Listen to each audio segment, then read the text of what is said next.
Oke, kali ini saya akan membahas mengenai momen dipol. Maaf sebelumnya Prof, saya langsung foto buku saya saja karena kalau saya tulis itu terlalu panjang dan videonya durasinya lama dan cukup memakan memori juga Prof. Nah, momen dipol sendiri itu ditimbulkan jika molekul mempunyai muatan positif dan negatif yang tidak berimpit. Momen dipol dibentuk oleh atom-atom yang berbeda keelektronegatifannya. Contohnya itu kayak H+ dan Cl- membentuk HCl. Jadi momen dipol adalah momen yang ditimbulkan oleh muatan tersebut. Rumusnya ini ada mu sama dengan E kali D, dengan E adalah muatan elektrostatis dan D adalah jarak. Nah, ini vektornya.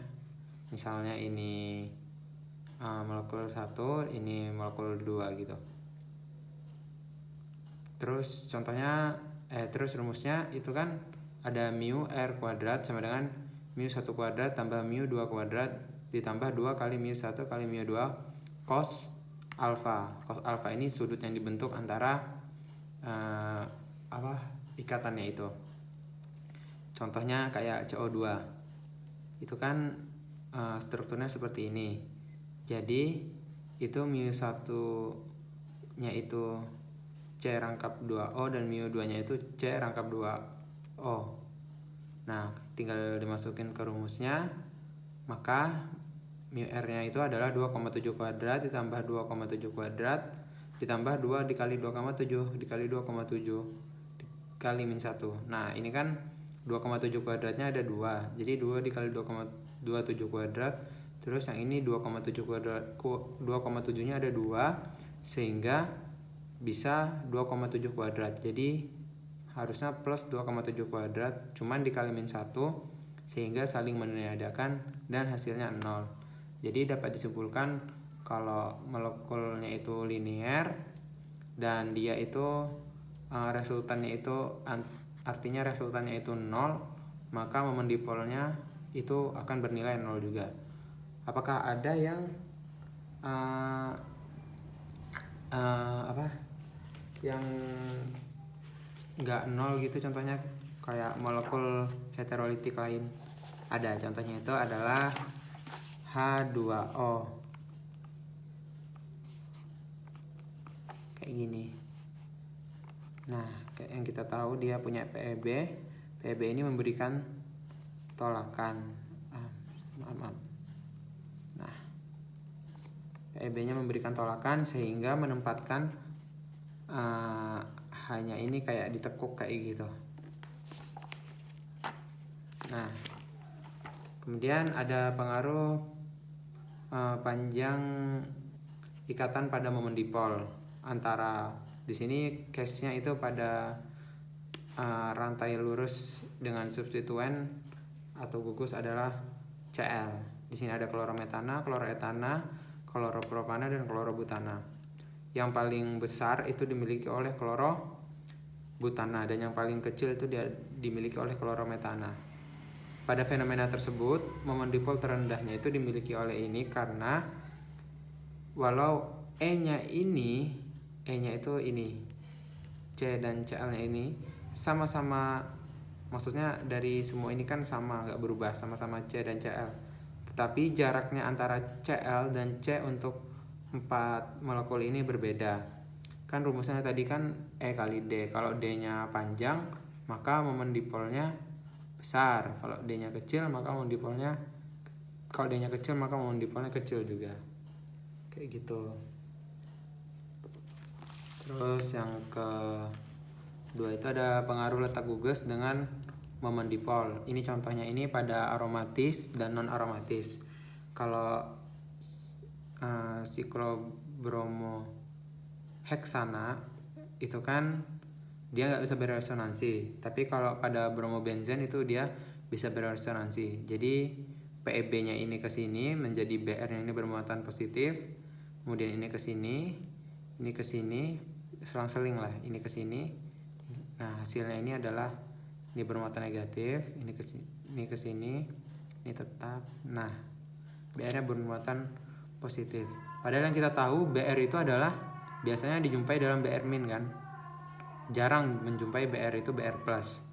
Nah, karena sifatnya Br yang awalnya ini elektronegatif, kemudian dia menjadi bermuatan positif, jadi muatan negatifnya dia berkurang sehingga E-nya mengecil. Dan secara teori atau perhitungan itu lebih besar dibanding dengan eksperimennya. Gitu. Terus ini bisa berlaku untuk Cl juga. Terus ada contoh lain substituennya itu adalah NO2. Strukturnya digambarkan seperti ini. Nah, nanti ikatan rangkapnya ini ke O, maka O-nya menjadi bermuatan positif. Kemudian ini ke sini menjadi double bond, yang ini ke sini. Terus yang ini maka bermuatan positif. Gitu. Awalnya kan dia ini muatannya positif. Nah, awalnya ini netral. Jadi ini dinetralkan oleh ini. Nah, yang kedua juga netral, 2 negatif dinetralkan 2 positif. Cuman di sini ada pertambahan muatan sehingga E-nya itu menjadi besar. Kalau E-nya besar, maka moment dipolnya juga besar. Nah, jadi secara eksperimen kalau ini lebih besar dari teori. Gitu. Terus ini yang Cn yang ini bisa juga dijelaskan untuk substituen Cn. Terus ada juga contoh pada NH2. Nah, ini kan NH2 kayak gini ya. Ini elektron bebasnya nanti ke sini membentuk ikatan rangkap, kemudian ini ke sini dan yang ini ke sini jadi bermuatan negatif. Nah, ini resonansinya ini menyebabkan lagi-lagi sama kayak yang ini netral, ini juga netral, negatif dinetralkan oleh satu positif. Tapi E-nya kan naik. Jadi terus lagi jaraknya ini sama ini itu cukup jauh. Jadi D-nya juga meningkat. Karena peningkatan E dan D itu maka momen dipolnya juga menjadi besar. Nah, contoh lagi dikasih data kayak gini, ortopara ya, yang meta diabaikan dulu. Nah, ini kita fokus ke yang para. Ini 00 00 00. Tapi mengapa yang ini ada dan yang ini tidak? Artinya secara eksperimen ini lebih besar. Nah, jawaban singkatnya itu lagi-lagi karena adanya resonansi yang dapat dijelaskan pada berikut ini.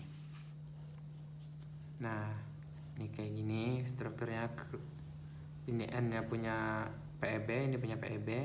Nah, ini memberikan ke sini, jadi dia punya ikatan double bond. Kemudian N-nya ini bermuatan positif.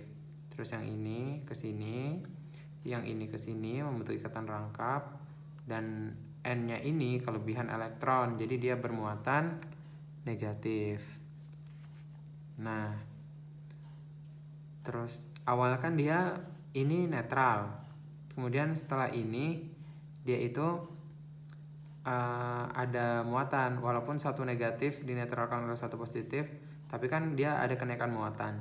Jadi karena ada pertambahan muatan tersebut, E-nya menjadi naik. Jadi momen dipolnya secara eksperimen itu lebih besar daripada secara teoritis, menjadi bernilai secara eksperimen.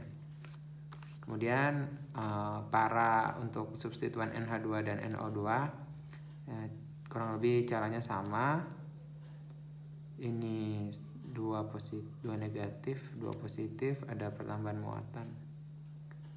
Oh, ini muatan formal secara keseluruhannya kan 0, namun sama kayak tadi juga. Nah, terus kalau yang ini penjelasan untuk para ClNH2, para ClNH2. Nah, kalau yang para ClNH2 ini dia secara eksperimen justru lebih kecil daripada hitungan atau teori. Ini dapat dijelaskan sebagai berikut. Cl ini dia kan elektronegatif ya. Terus karena adanya resonansi, dia ini menjadi muatan positif. Sehingga muatan negatif pada Cl ini menjadi berkurang. Oleh karena itu, E-nya juga ikut berkurang. Maka secara eksperimen dia lebih kecil daripada perhitungannya. Kemudian untuk penjelasan Cl ini secara para itu karena Cl itu kan elektronegatif. Kalau dia posisinya para atau 1, 2, nah kok para? Maaf, maksud saya orto. Kalau orto itu kan 1, 2. Jadi kan jarak substituennya itu berdekatan. Terlebih dia muatannya negatif. Sehingga akan menjadikan tolakan. Tolakan yang besar itu kan berarti menghasilkan sudut yang besar. Nah, cos dengan sudut yang besar itu akan menghasilkan nilai yang kecil. Jadi nanti secara eksperimen dia akan lebih kecil daripada perhitungan. Ya karena adanya tolakan gugus sejenis ini. Ya, ini sama penjelasan orto, NH2 dan NO2. Nah, kalau yang tadi itu karena sejenis sama-sama pendorong elektron. Kalau yang ini dia itu, nah ini positif menyukai elektron dan yang ini elektron menyukai muatan negatif. Jadi terjadi daya tarik menarik. Makanya nilai sudut yang terbentuk itu kan nanti jadinya kecil. Karena nilai sudutnya itu kecil, jadi nilai cosnya itu besar. Jadinya hasil akhirnya itu eksperimen itu jauh lebih besar daripada perhitungan. Terus ini ada pengaruh hambatan resonansi terhadap momen dipol. Dibuat dulu ininya, resonansinya. Oke, kalau sudah. Nah, yang ini kan dia jaraknya positif dan negatif ini dekat. Jadi gampang lah untuk dinetralkan. Tapi yang ini terlalu jauh. Maka momen dipolnya ini besar. Kalau misalnya ada muatan positif juga di sini misalnya, dan jaraknya kan dekat. Jadi gampang gitu loh. Nah, terus lagi contoh lain ini kayak ini. Benzen, terus substituennya itu secara para. Kemudian dia ini ada NO2 dan NH2. Nah, kalau yang NO2 sama NH2 itu 4,98. Tapi secara logika kan kalau misalnya si H2-nya ini diganti dengan CH3, otomatis tidak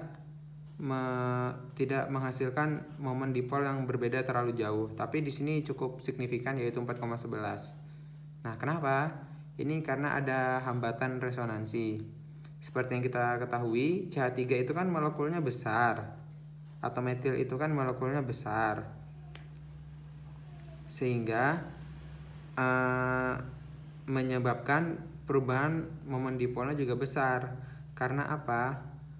Dia ini karena molekul yang besar ini akan menghambat adanya resonansi gitu.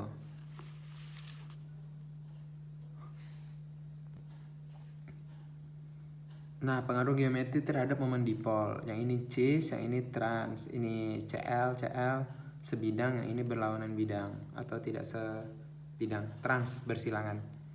Nah, seperti yang kita ketahui kan Cl itu kan elektronegatif, ini juga elektronegatif kan Cl di sini. Jadi dia itu narik, terus yang ini juga narik.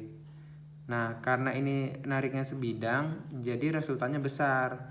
Kalau yang ini tidak sebidang kan, jadi dia itu nanti narik ke sini, yang ini narik ke sini, sehingga resultannya itu kecil atau mendekati 0. Jadi ini lebih besar, momen dipolnya ini lebih kecil. Yang ini mengalami deseparasi muatan. Separasi itu kan pemisahan muatan. Kalau deseparasi berarti bukan pemisahan muatan, karena kan searah-searah. Nah, yang ini tidak terjadi deseparasi muatan, atau dia ini mengalami separasi muatan kayak gitu. Terus ada pengaruh konformasi juga antara kursi dan biduk. Nah, kalau ini patut dicurigai adalah jaraknya yang bermain. Yang ini parsial positif di sini, parsial negatif di sini. Ini parsial positif di sini, parsial negatifnya di sini.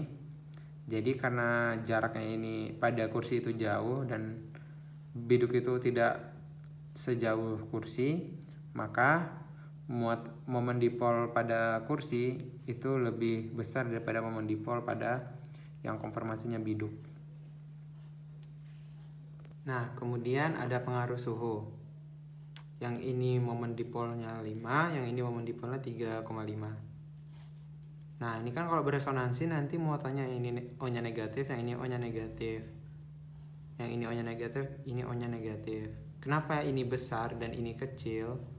Ini dengan ini sama-sama negatif bertemu negatif kan akan terjadi tolakan, sehingga D-nya itu besar atau panjang. Jadi momen dipolnya besar. Kalau yang ini O-nya negatif bertemu H yang positif, pasti kan akan tarik menarik. Jadi yang ini tolakan, ini tarik menarik. Energi tolakan jelas lebih besar daripada energi tarik menarik.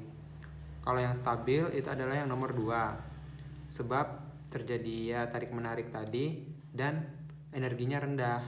Jadi ini bisa berlangsung pada suhu rendah. Kalau ini tolak menolak terus energinya besar, maka dia ini berlangsung pada energi yang tinggi kayak gitu.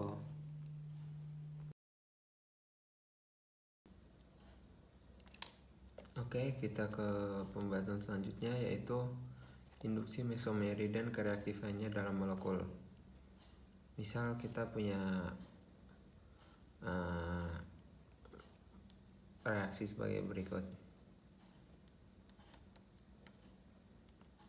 Nah, itu kan Ka-nya itu adalah hasil bagi antara konsentrasi di produk per konsentrasi di reaktan. Nah, yang jadi pertanyaan, misal ada notasi seperti ini. Mana yang lebih banyak antara Ka1, Ka2, dan Ka3? Jawabannya adalah Ka1, karena reaksi berjalan ke produknya itu lebih besar daripada yang kesetimbangannya. Otomatis kan di produk banyak terbentuk. Nah, nanti yang ini merupakan pembagian dari konsentrasi yang ada di reaktan. Jadi kalau misal ininya besar, ininya kecil, besar dibagi kecil kan menghasilkan nilai yang besar. Kemudian kalau ini Ka2 dia relatif sama antara yang di produk dan yang di reaktan. Untuk yang Ka3 itu justru yang reaksi berjalan ke arah produknya itu lebih kecil daripada kesetimbangannya. Nah, ini dibilang jika reaksi memiliki notasi kesetimbangan seperti di samping, maka Ka1 lebih dari Ka2 lebih dari Ka3, sebab produk yang paling banyak terbentuk di Ka1 dan yang paling sedikit di Ka3. Terus teman-teman juga harus tahu nih kaitan antara pKa sama Ka atau apa. Rumusnya adalah pKa sama dengan min log Ka atau log 1/Ka. Nah, dengan persamaan ini dijelaskan bahwa pKa dan Ka itu memiliki hubungan yang berkebalikan. Artinya, jika pKa suatu molekul itu kecil, maka Ka-nya besar. Seperti itu. Kemudian langsung aplikasi ke senyawa berikut. CC rangkap 2O OH, CC rangkap 2O OH. Yang ini Ka1 nya itu 1,6 kali 10 pangkat min 3, dan yang ini 2,5 kali 10 pangkat min 6. Ini jauh lebih besar daripada yang ini. Kenapa? Oke, mari kita jelaskan kaitannya dengan prosesnya.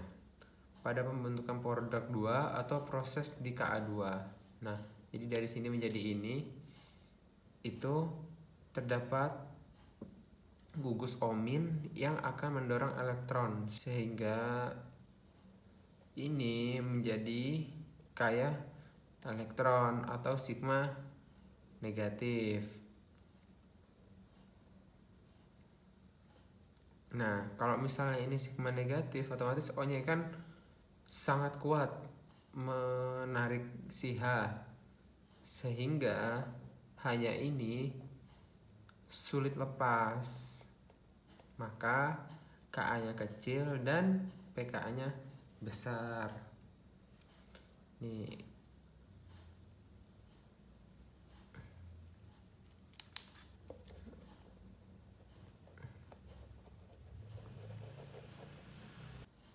Oke, kita langsung ke contoh aplikasi.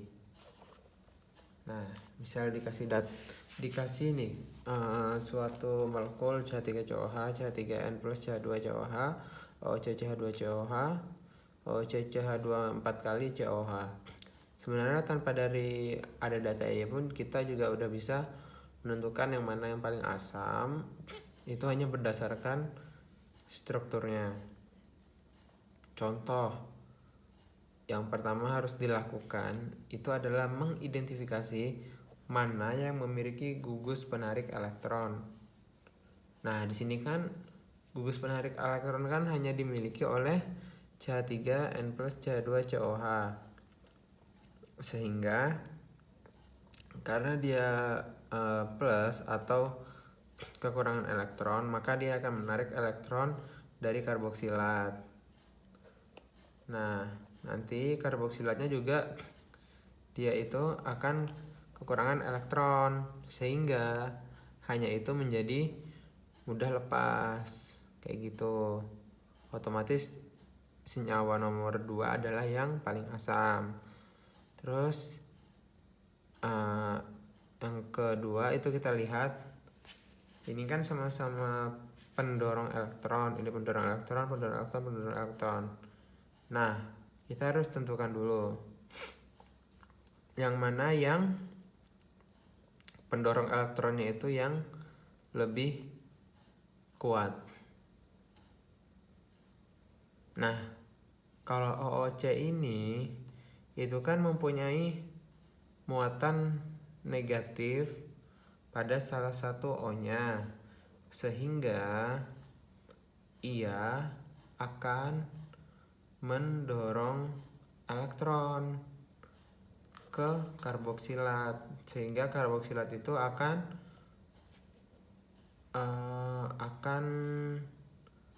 kelebihan elektron atau bermuatan negatif, sehingga hanya itu lebih sulit lepas dibanding dengan yang CH3COH.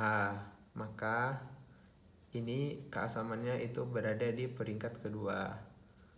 Terus yang terakhir kita tinggal menentukan pengaruh dari panjang rantainya aja. Kan tadi di awal udah dibilang kalau misalnya semakin panjang rantai maka efek induksinya itu semakin kecil.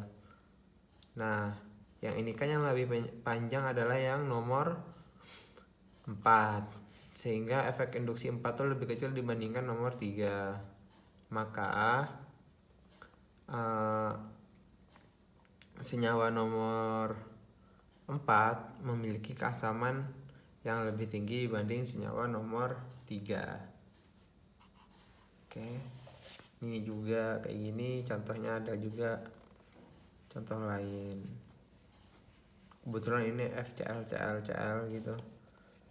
Nah, kalau yang ini itu kasusnya kita harus menentukan dulu antara F dan Cl, itu yang lebih elektronegatif kan yang F. Sehingga ini tertarik ke sini ke atom F, sehingga ini kekurangan elektron. Karena dia kekurangan elektron, jadi dia mudah lepas. Sehingga ini dibandingkan dengan ini itu lebih asam yang ini. Terus nah ini Cl-nya ada 3, Cl-nya ada 2, Cl-nya ada 1. Karena dia Cl-nya ada 3, berarti kan kekuatan menarik elektronnya itu sangat kuat, sehingga diasumsikan bahwa atau patut diduga bahwa dia ini keasamannya adalah yang tertinggi di antara 5 senyawa ini. Terus ini, nah habis dari sini itu ke sini, sebab kan nggak mungkin ini karena ini lebih tinggi daripada ini, penjelasannya kayak yang tadi. Nah terus yang terakhir adalah yang senyawa nomor 5 karena berkaitan dengan panjang rantainya.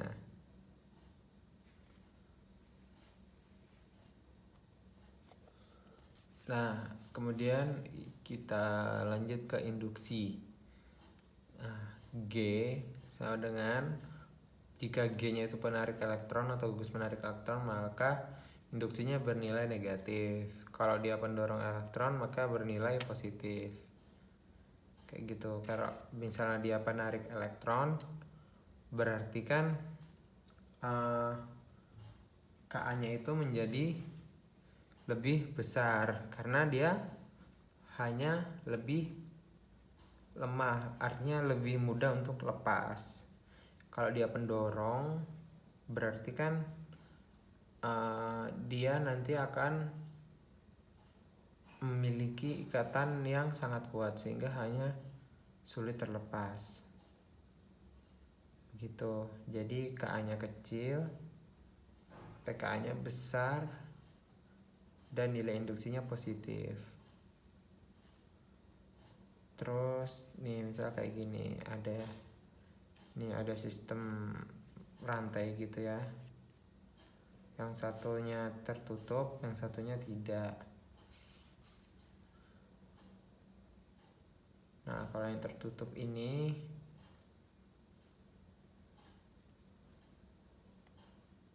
dia melepaskan 30 kilokalori per mol. Artinya melepaskan itu kan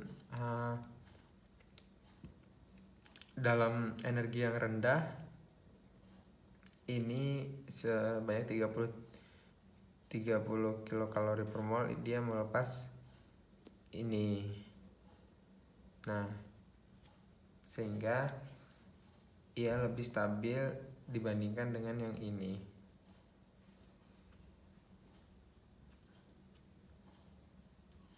Yang ini membutuhkan energi yang rendah, yang ini membutuhkan energi yang tinggi.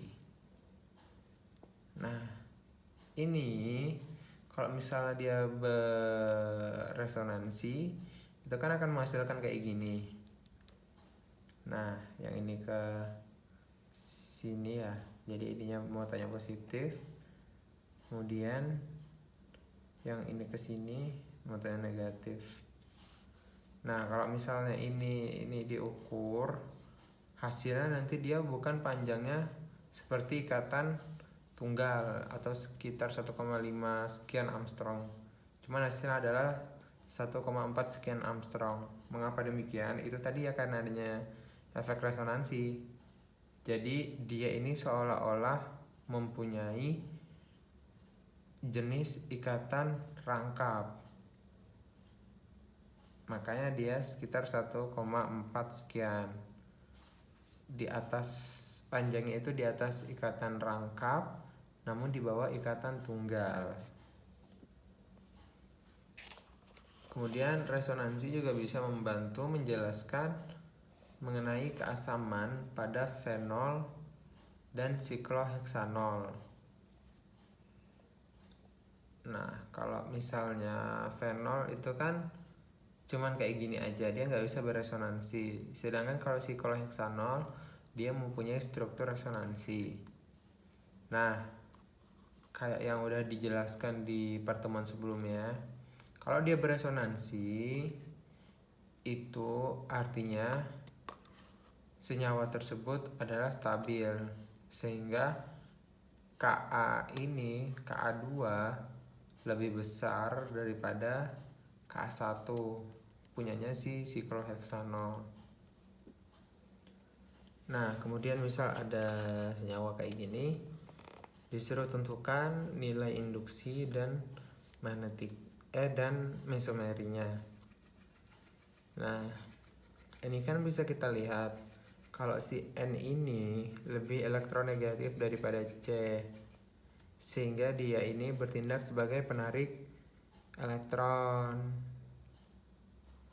Begitu.